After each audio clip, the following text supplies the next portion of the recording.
Question है number analogy का। यहाँ पर जो संबंध 56 का 60 से होगा वही संबंध 75 का प्रश्न चिन्ह के स्थान पर आने वाली संख्या के साथ होगा।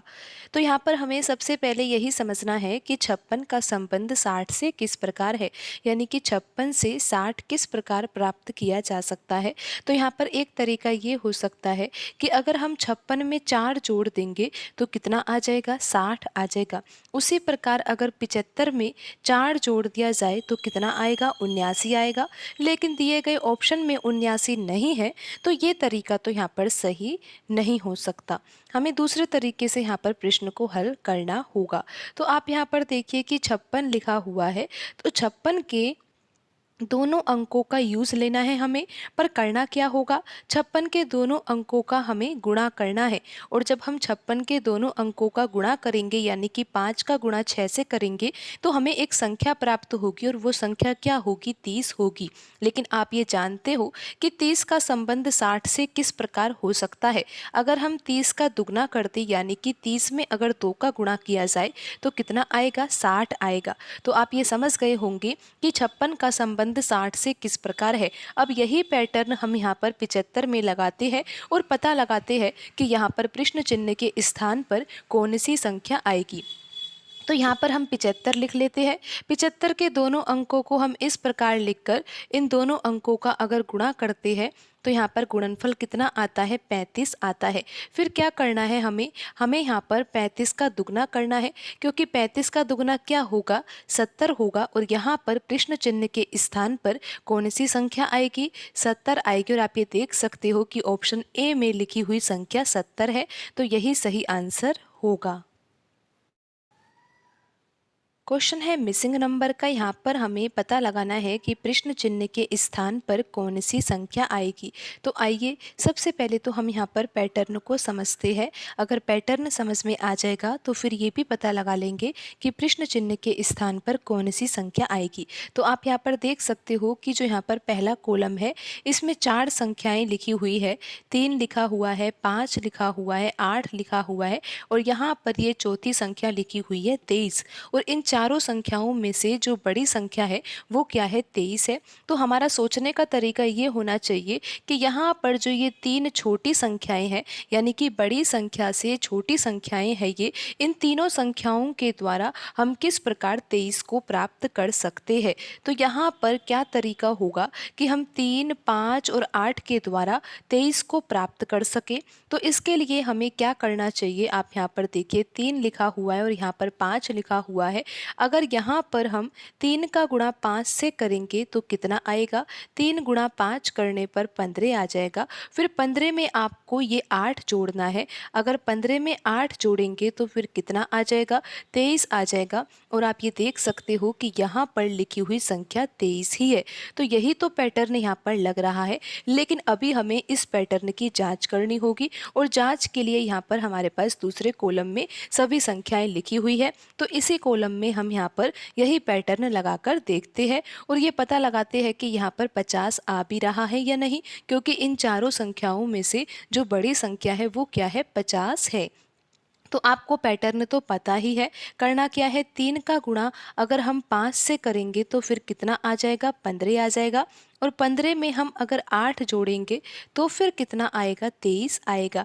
इसीलिए आप देख सकते हो कि यहाँ पर 23 लिखा हुआ है। अब यही पैटर्न हम यहाँ पर दूसरे कॉलम में लगा रही है। तो आप देखिए यहाँ पर 7 है और यहाँ पर 6 है। 7 गुणा 6 किया जाएगा तो कितना आएगा, 42 आएगा। और यहाँ पर जो ये तीसरी संख्या है इसको आपको जोड़ना है। तो 42 प्लस 8 तो कितना होगा, 50 होगा। और आप ये देख सकते हो कि यहाँ पर जो ये चौथी संख्या लिखी हुई है ये 50 ही है। अब हम यही पैटर्न यहाँ पर कॉलम 3 में लगा देते हैं और पता लगाते हैं कि प्रश्न चिन्ह के स्थान पर कौन सी संख्या आएगी।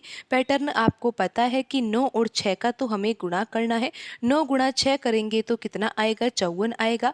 फिर इस तीसरी संख्या को हमें जोड़ना है। तो यहाँ पर आंसर कितना आएगा, 54 में 4 जोड़ा जाएगा तो आंसर आ जाएगा 58। यहाँ पर प्रश्न चिन्ह के स्थान पर कौन सी संख्या आएगी, 58 आएगी। और आप ये देख सकते हो कि ऑप्शन ए में लिखी हुई संख्या 58 है, तो यही सही आंसर होगा। क्वेश्चन है मिसिंग नंबर का। यहाँ पर हमें पता लगाना है कि प्रश्न चिन्ह के स्थान पर कौन सी संख्या आएगी। तो आइए सबसे पहले तो यहाँ पर हम पैटर्न को समझते हैं। आप देखिए यहाँ पर जो पहली पंक्ति है उसमें तीन संख्याएं लिखी हुई है, 10 लिखा हुआ है, 3 लिखा हुआ है और 35 लिखा हुआ है। इन तीनों संख्याओं में से बड़ी संख्या जो है ना वो क्या है, 35 है। हमारा सोचने का तरीका ये होना चाहिए कि जो यहाँ पर दो छोटी संख्याएं यानी कि बड़ी संख्या से जो यहाँ पर दो छोटी संख्या है, इन दोनों संख्याओं के द्वारा यानी कि 10 और 3 के द्वारा हम किस प्रकार यहाँ पर तीसरी बड़ी संख्या 35 को लेकर आ सकते हैं। तो एक तरीका ये हो सकता है कि हम 10 गुणा 3 कर दे और प्लस यहाँ पर 5 कर दे तो 35 आ जाएगा। कैसे आया 35, यहाँ पर आप ध्यान से समझिए। हमने क्या किया, 10 का गुणा 3 से किया। ये दोनों संख्याएं आपको पता है कि कहाँ से आई है, यहाँ पर ही लिखा हुआ है 10 और 3। लेकिन 10 गुणा 3 करने पर तो 30 ही आ रहा था ना, फिर हमें यहाँ पर 5 भी जोड़ना होगा, तब जाकर यहाँ पर 35 आ पाएगा। लेकिन अब हमें इस पैटर्न की जांच करनी होगी और जांच करने के लिए हम यहाँ पर तीसरी पंक्ति में यही पैटर्न लगाकर देखेंगे और ये पता लगाते हैं कि यहाँ पर 20 आएगा या नहीं, 8 और 4 के द्वारा 20 आएगा या नहीं। पैटर्न हमें यही लगाना है। हमें क्या करना है, 8 गुणा 4 करना है। जैसे कि यहाँ पर 10 गुणा 3 किया गया था, तो उसी प्रकार यहाँ पर भी हमें वही पैटर्न लगाना है। तो 8 गुणा 4 तो हम करेंगे ही, लेकिन साथ में हमें प्लस 5 भी करना होगा क्योंकि यहाँ पर भी हमने प्लस 5 किया था। तो यहाँ पर 8 गुणा 4 करने पर 32 आ ही जाएगा और जब 32 में 5 जोड़ा जाएगा तो कितना आएगा, 37 आएगा। तो यहाँ पर तो 20 आ रहा है। आप देख सकते हो यहाँ पर हमें लेकर क्या आना था, 20 लेकर आना था। लेकिन जब हम यही पैटर्न लगाते हैं ना तो यहाँ पर तो 37 आ रहा है। तो ये तरीका यहाँ पर सही नहीं है। अगर तरीका सही होता, पैटर्न यहाँ पर सही होता तो यहाँ पर 20 आ जाता। यहाँ पर लग रहा है पहली पंक्ति में ये पैटर्न और तीसरी पंक्ति में नहीं लग रहा, तो इसका सीधा सा कारण ये है कि यहाँ पर ये पैटर्न लगेगा ही नहीं। हमें दूसरे तरीके से यहाँ पर सोचना होगा कि किस तरीके से यहाँ पर 35 आ रहा है, यानी कि 10 और 3 के द्वारा कैसे यहाँ पर 35 आ सकता है। एक तरीका ये भी हो सकता है कि हम यहाँ पर क्या करें, यहाँ पर 10 लिखा हुआ है, यहाँ पर 3 लिखा हुआ है।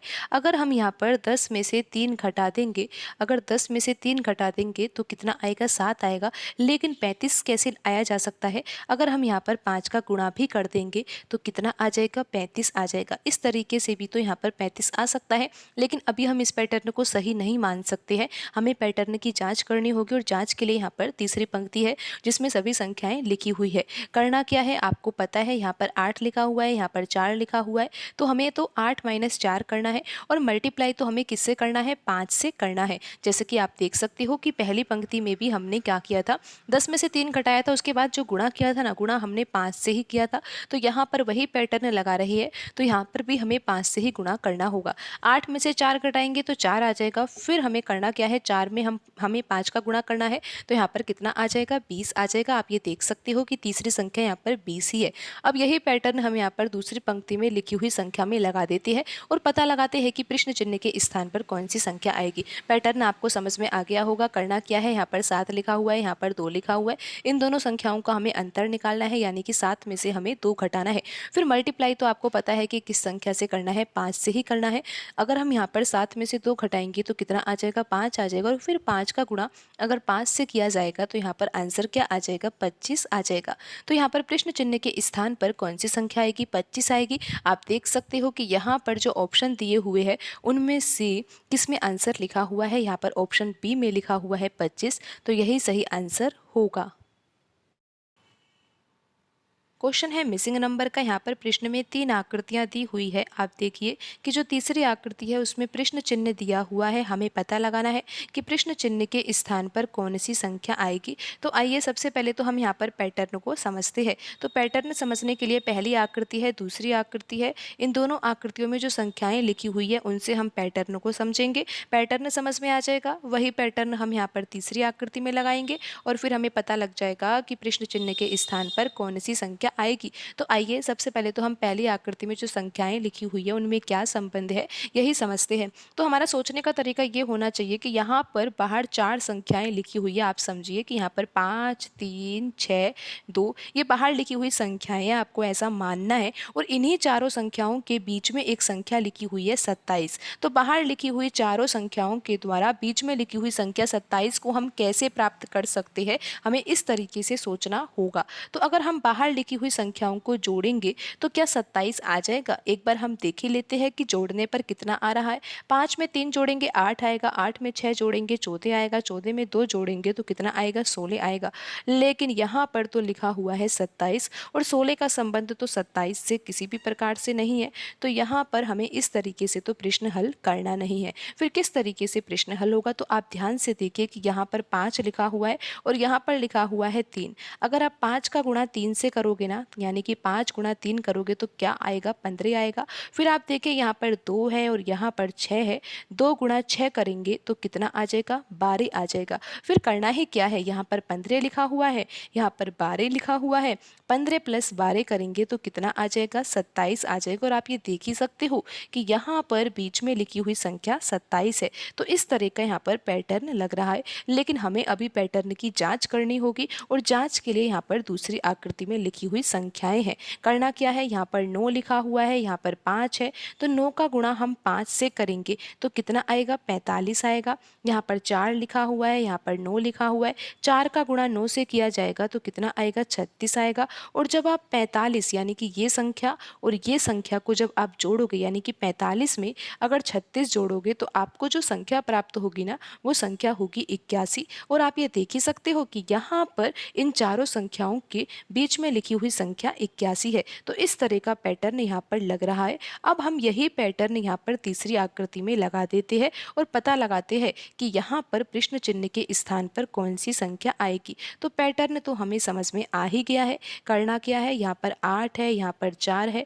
इन दोनों संख्याओं का पहले तो हम गुणा करेंगे। 8 गुणा 4 करने पर 32 आ जाएगा। फिर आप देखिए यहाँ पर 3 है, यहाँ पर 8 है। इन दोनों संख्याओं का भी तो गुणा करना है तो कितना आ जाएगा? यहाँ पर आ जाएगा 24। और जब हम 32 प्लस 24 करेंगे तो आंसर क्या आएगा? ये तो आपको पता है कि यहाँ पर जो आंसर आएगा वो क्या होगा? 56 होगा।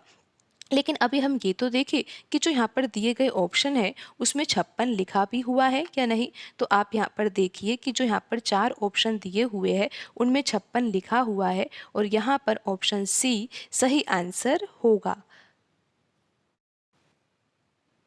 क्वेश्चन है नंबर एनालॉजी का। यहाँ पर जो संबंध 122 का 125 से होगा वही संबंध 112 का प्रश्न चिन्ह के स्थान पर आने वाली संख्या से होगा। तो 122 का संबंध 125 से किस प्रकार है? आपको पता होगा कि 122 से हम 125 प्राप्त कर सकते हैं, लेकिन इसके लिए हमें 122 में 3 जोड़ना होगा, तब जाकर यहाँ पर 125 आएगा। अगर यहाँ पर आप देखोगे कि जो 112 लिखा हुआ है यहाँ पर भी अगर हम 3 जोड़ेंगे तो कितना आएगा? 115 आएगा। और आप देख सकते हो कि दिए गए ऑप्शन में 115 नहीं है। तो इस तरीके से यहाँ पर प्रश्न को हल नहीं करना है। यहाँ पर हमें किसी और तरीके से प्रश्न को हल करना होगा, क्योंकि तरीके तो बहुत सारे हो सकते हैं प्रश्न को हल करने के लिए, लेकिन हमें उस तरीके तक पहुँचना है जिस तरीके से हमारा जो आंसर है वो दिए गए ऑप्शन में से आ जाए। तो यहाँ पर और कौन सा तरीका हो सकता है? हमें इतना समझ में आ रहा है कि जो यहाँ पर ये 125 लिखा हुआ है ना, ये किसी संख्या का घन होता है। हमें पता है कि 5 का घन है ना 125 के बराबर होता है। लेकिन फिर ये 5 जो लिखा हुआ है, क्या 5 का संबंध 122 से है?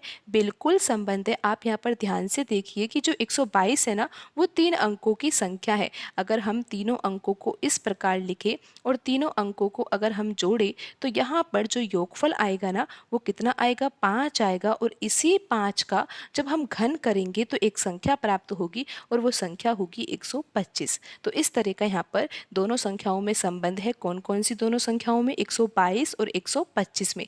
तो यही पैटर्न अब हम 112 में लगा देते हैं। हमें करना क्या होगा? आपको पता है ना कि जो 112 है वो 3 अंकों की संख्या है। हमें तो करना ही क्या है?